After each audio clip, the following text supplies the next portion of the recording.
با سلام و احترام خدمت دوستان، بعد از نشا کردن کشت چلتوک الان در حال وجین کردن هستیم. علفای هرزی که رشد کردن داخل کرت‌های چلتوک داریم میگیریم. انشالله یواش یواش در حال رشد کردن این چلتوک ها ما هم همراه شما هستیم و کلیپ ها رو براتون میگیرم که بدونید چطوریه.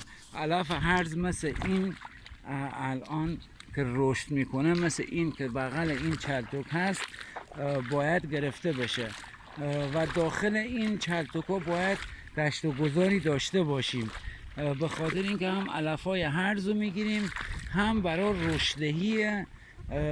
رشدهی خود این خزانه ای که زدیم داخل زمین بهتر هست. اینطوری علفای هرز رو میگیریم، داخل زمین ها میچرخیم که هم رشدهیشون بیشتر باشه، هم علفهای هرزی که رشد میکنن گرفته بشن.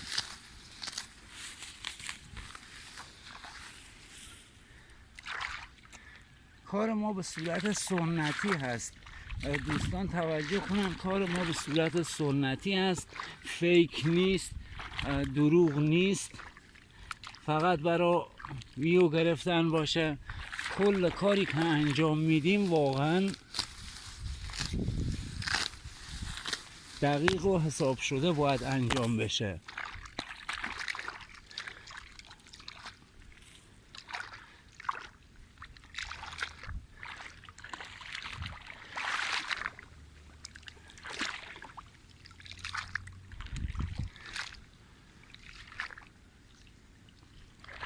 دوستان توجه کردید، اینطوری باید تمام این کشت خزانه رو بگردیم و علفهای هرزشون رو بگیریم.